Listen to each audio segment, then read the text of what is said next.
하나님의 말씀은 데살로니가전서 5장 8절을 우리 한음성으로 읽겠습니다.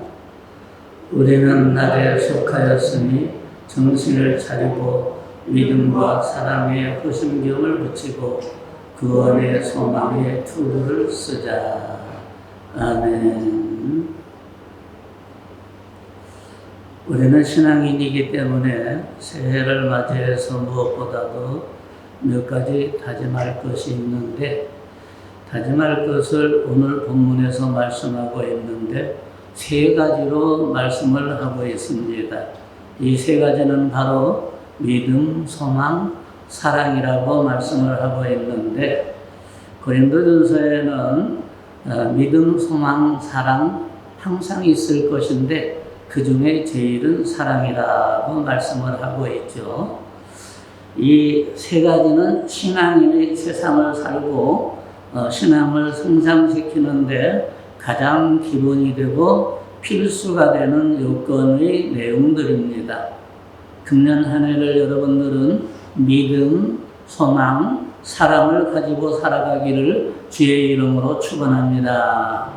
첫째, 성도는 믿음으로 사는 게 성도입니다. 새해에는 무엇보다도 여러분들이 믿음이 깊어지고 넓어지는 그런 은혜가 있기를 바랍니다.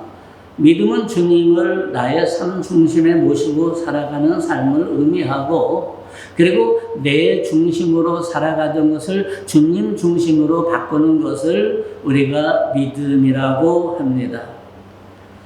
오늘 우리는 낮에 속하였으니 정신을 차리고 믿음을 갖자라고 했는데, 믿음은 말로 되는 것도 아니고 지식으로 되는 것도 아니고 행함으로 되어진다라고 야고보 기자는 행함이 없는 믿음은 죽은 믿음이다라고 말씀을 하고 있습니다.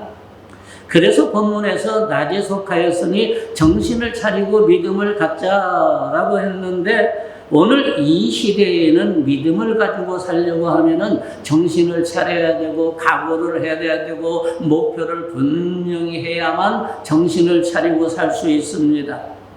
여러분의 믿음이 믿음다워지려면 이 세 가지 의무를 실천해야 하는데, 하나는 하나님을 우선하는 삶입니다.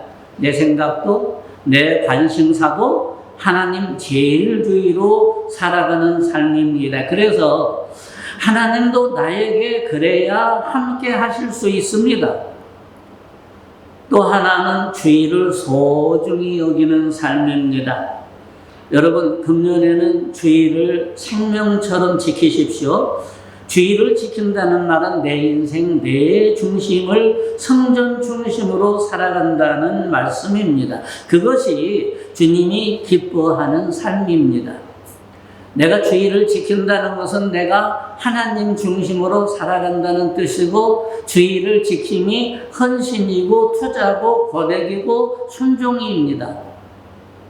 세상의 모든 것은 심지 않고 거두는 법이 없고 투자하지 않고 거두는 법이 없습니다. 그런데 영적인 세계도 마찬가지입니다. 영적인 세계도 투자를 해야 하는데 하나님에게 시간을 투자하고 물질을 투자하고 많은 것을 투자하는 것입니다.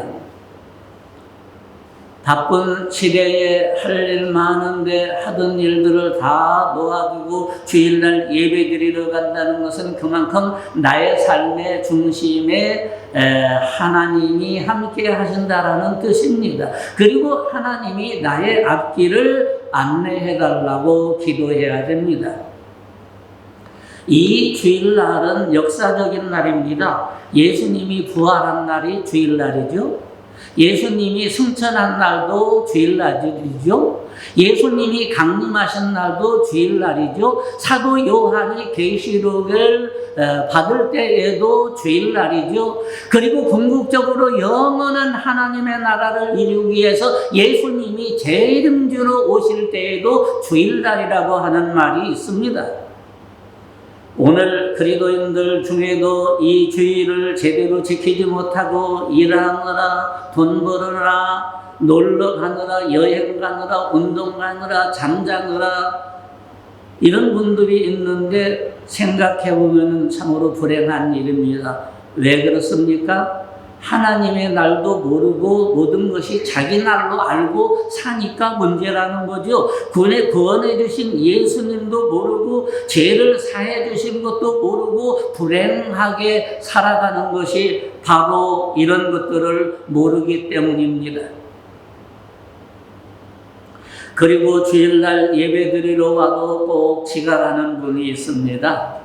예배에 지각하는 분들을 한 3,000명 되는 교회에서 조사를 해봤더니 몸단장 하느라고 넣는 분이 20%, 늦장물에다가 넣는 경우가 15%, 습관적으로 넣는 사람이 12%, 그리고 밖에서 아내를 기다리다가 넣는 경우가 12%입니다. 여자는 할 일이 굉장히 많습니다. 남자하고는 틀립니다. 남자는 밖에서 왜 빨리 안 나오냐고 아우성이죠? 근본적으로 다릅니다. 화장하는데 최소한에 30분은 걸려야 된다는데, 우리 교인들은 그냥 몇 번 하고 나오는 것 같은데, 예.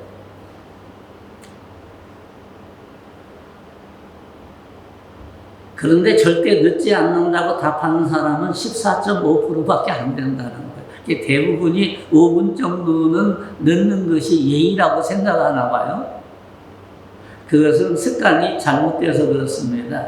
근데 우리 교인들은 코로나 때문에 그런지 요새는 늦게 오는 분이 없어요. 옛날에 교인이 조금 더 이거보다 많을 때에는 가까운 데 분이 꼭 늦게 와요. 먼 데 분은 절대 늦게 오지 않습니다. 아주 좋은 현상이죠. 또 하나는 11조 생활입니다. 물질 축복의 두 축이 있는데 첫 번째는 축복의 통로입니다. 그러니까 11조는 물질 축복의 통로라는 거죠. 뭐든지 통로가 막혀버리면 소용이 없습니다. 아무리 물건이 쌓여있고 아무리 세상에 많은 것이 있다 할지라도 유통체계가 무너져버리면 그걸 우리가 쓸 수가 없습니다. 미국이 한때 그랬습니다. 유통체계가 마비되어 갔습니다. 코로나 때문에 사람이 없어서죠. 물건이 없어서 그런 게 아닙니다. 하나님의 축복을 안 해줘서 그러는 것이 아니라 이 축복의 통로가 막혀버리면 아무리 하나님이 부자라고 해도 우리에게는 도달하지 않기 때문에 소용이 없다라는 겁니다. 그래서 11조는 뭐다? 축복의 통로다. 그리고 또 하나는 물질이 새나가지 않도록 떡을 쌓는 것이 바로 11조입니다. 아무리 돈을 많이 벌어도 찢어진 전대가 돼서 술술술술 돈이 다 빠져나가면 소용이 없습니다. 환난으로 빠져나가고 우한으로 빠져나가고 질병으로 빠져나가고 실패로 빠져나가고 자식들이 문제를 일으켜서 빠져나가고 이래 빠져나가고 저래 빠져나가고 돈은 많이 벌어도 다 어디로 간지를 모릅니다. 이렇게 하나님이 온전한 11조를 하면은 하나님이 황충을 제해 준다고 했습니다. 이 황충은 바로 이런 돈이 빠져나가는 것, 물질이 빠져나가는 것을 막아준다라는 겁니다. 아무리 물이 많이 고여도 떡이 터지면 소용이 없잖아요. 그 떡을 잘 보완해주고 막아주는 역할을 하는 것이 바로 11조라는 건데 그것을 온전하게 하라는 것입니다. 부수입도 하고 용돈도 하고 재산 정리하는 것도 하고 이것저것 할 게 많은데 대부분이 기본소득 거기에서만 하지 다른 부수적인 것은 성도들이 잘 안 하는 그런 모습을 우리가 볼 수가 있습니다. 이제는 이 세 가지가 약하면은 원칙적으로는 직분도 사실은 세울 수가 없는 겁니다. 이 직분자는 우선 하나님을 우선하는 삶을 살아야 되고 주의를 소중히 여기는 삶을 살아야 되고 11조 생활을 철저하게 하는 삶을 살아야만 세울 수가 있는데 요즘은 그렇지를 못한 것 같아요. 이 세 가지를 지키는 삶을 살면 신앙의 책임감이 주어지고 신앙의 무게가 생기게 되고 그러면 기도하게 되고 봉사하게 되고 참여하게 되고 무엇보다도 신앙의 자신감이 생기는 겁니다. 그런데 이 세 가지를 지키는 삶을 살지 못하게 되면 자꾸만 뒤쳐주고 손님처럼 왔다 갔다 하게 되고 불평하게 되는데, 그런데 교회의 책임을 다하는 분들은 불평 대신 감사하고, 감사하다가 보니까 신앙이 성장하고 자신감이 생기는 겁니다. 또 하나는 생활의 향상입니다.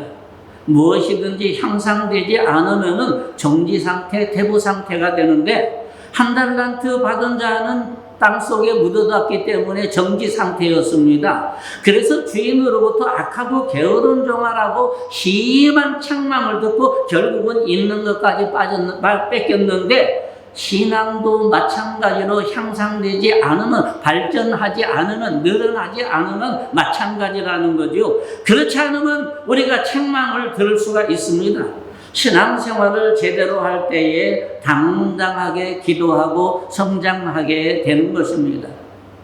이것을 체험한 사람이 바로 록펠러라고 하는 사람인데, 세계적인 부호 록펠러는 다 아는 사실입니다. 그런데 친구의 권유로 폐광을 샀다가 사기를 당하고 원금까지 날려버리고 말았습니다. 그리고 임금을 주지 못해서 광부들이 폭도로 변하다시피 해서 빚독촉은 심하지요. 아주 죽을 지경이었습니다. 그때 하나님께 엎드려 눈물로 기도했습니다. 하나님, 나는 어렸을 때부터 철저하게 10원 떼먹지 아니하고 11조를 했습니다.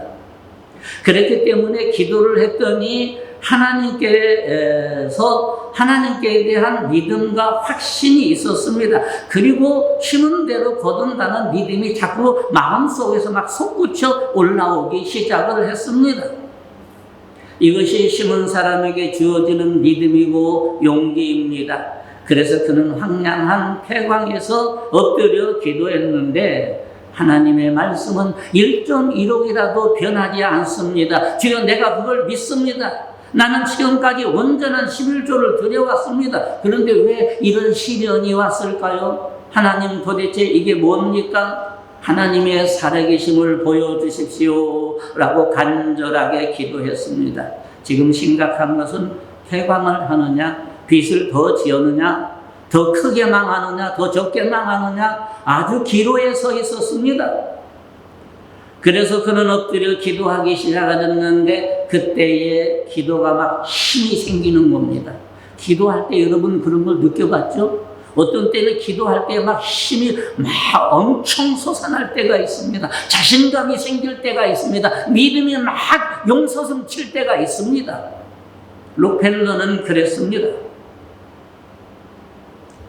왜냐하면 그는 중심 있게 11조 생활을 철저히 해왔기 때문입니다. 이것이 은혜이고 축복인데, 유사시에 확신 있게 붙잡을 하나님이 있었던 겁니다. 이분이 그렇게 간절하게 기도했는데, 그때 마음속에 하나님의 음성이 들려오기를, 때가 되면 거두리라, 더 깊이 파라, 더 깊이 파라 라고 하는 음성을 들었습니다. 그래서 깊이 파라고 인부들에게 명령을 했는데, 인부들은 록펠러가 제정신이 아니다, 지금 이게 다 폐광이 돼가지고 쓸모없는 것을 사가지고 저 헛돈들이니 하면서 비웃었습니다. 그래도 사장이 파라고 하니까 파야지 어떻게 합니까? 그런데 조금 더 파내려 갔는데 놀라운 일이 벌어졌습니다. 나오라는 금은 안 나오고 시커먼 구정물 같은 물이 막 콸콸콸콸 터져 나오는데, 용서숨 치는데 감당을 할 수가 없습니다. 조금의 면밀히 조사해서 알아보니 그것이 유전이었습니다. 그래서 록펠러가 석유 왕이 된 겁니다. 떼부자가 된 겁니다. 여러분, 이게 무엇은 힘이었습니까? 믿음의 힘이었습니다. 하나님을 믿는 힘이었습니다. 하나님은 반드시 자신을 축복해 준다는 것을 확실하게 믿고 조금 더 파 내려갔는데, 그리고 기도했는데 하나님이 조금 더 파 내려가라고 하는 그 음성을 듣고 더 파 내려갔는데, 이와 같은 큰 축복을 받고 우리말로 말하면 대박이 터진 겁니다. 록펠러가 그렇게 부를 이룬 것은 11조 때문이었습니다.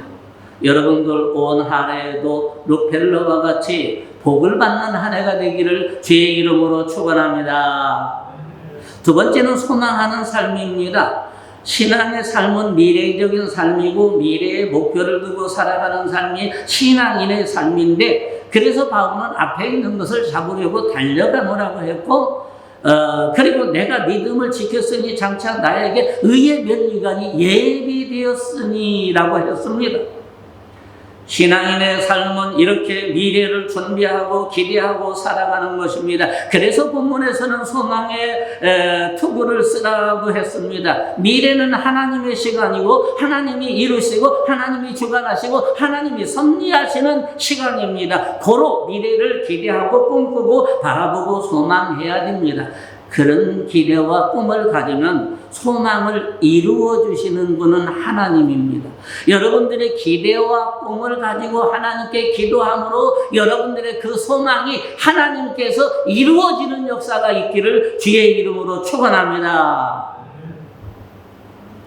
미국의 국무장관이었던 콘돌라 라이사 여사의 전기를 읽어보면 그는 흑인 소녀였고 10세 때에 백악관을 방문했는데 그만 거부당하고 되돌아 나오는데 이 어린 소녀의 상처를 많이 받았죠. 왜 다른 사람은 다 백악관에 들어가는데 자기는 못 들어가냐는 거예요.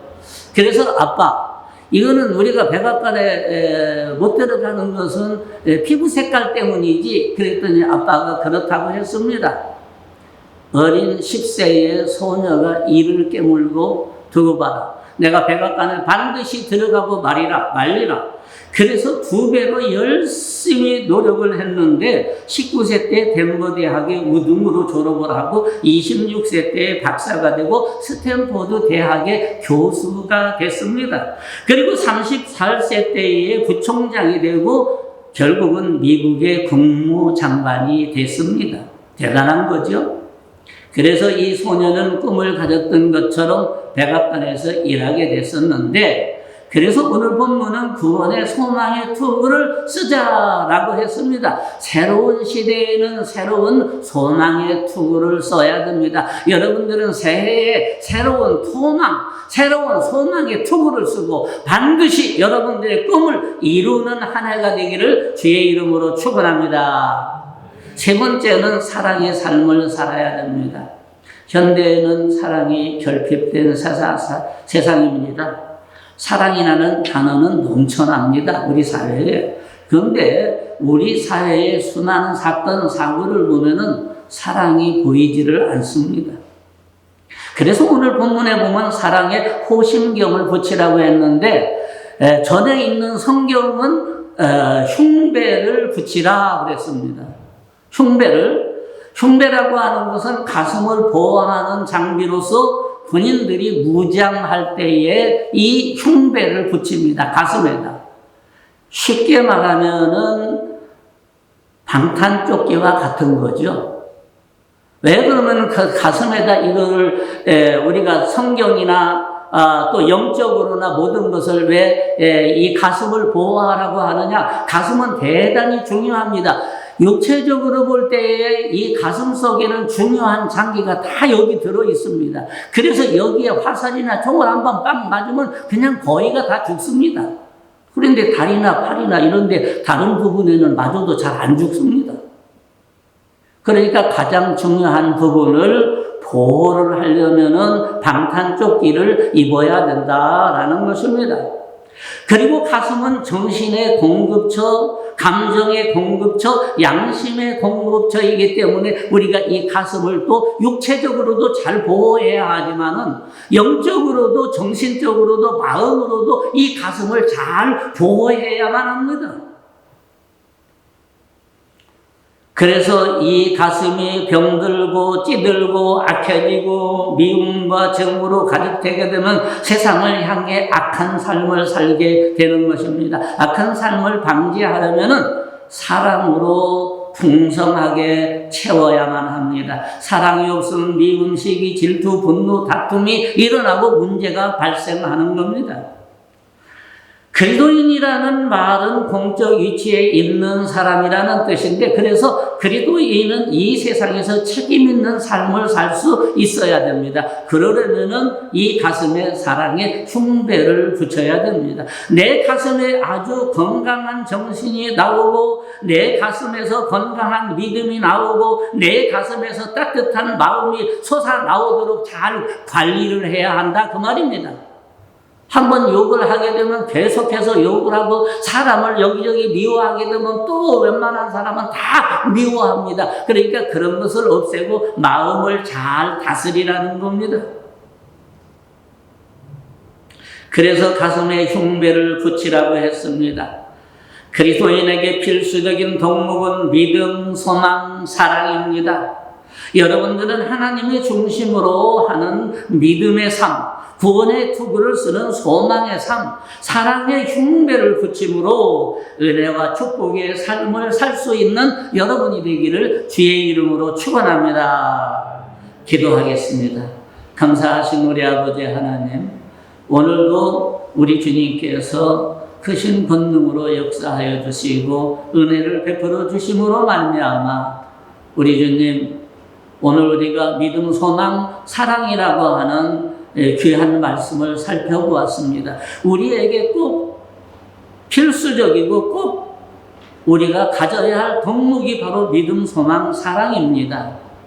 오늘 이것을 우리가 간직함으로 말미암아 하나님의 중심으로 사는 믿음의 삶을 살게 하시고, 구원의 투구를 쓰는 소망의 삶을 살게 하시고, 사랑의 흉배를 붙여 하나님의 은혜와 축복이 넘쳐나는 우리의 삶을 2022년도에 충만하게 하나님께서 내려주시는 역사가 충만하게 있기를 간절히 소망하며 예수님의 이름으로 기도드렸습니다. 아멘.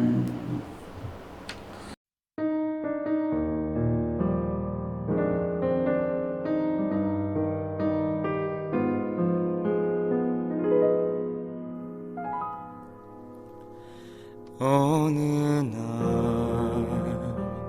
내 삶 속에 가시가 돋아났네.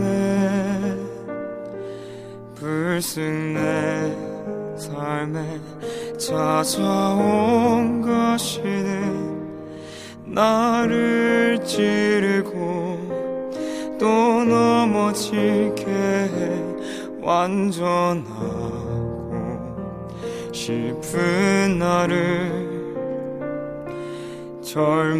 절망으로 이끄는 가시를 버릴 수도 없고 또 안을 수도 없어서 나는 수많은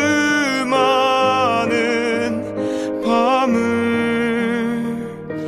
이 고통을 알기 전으로 되돌려 주시기를 눈물로 지새웠지. 가시를 빼주시기를 나를 살려주시기를.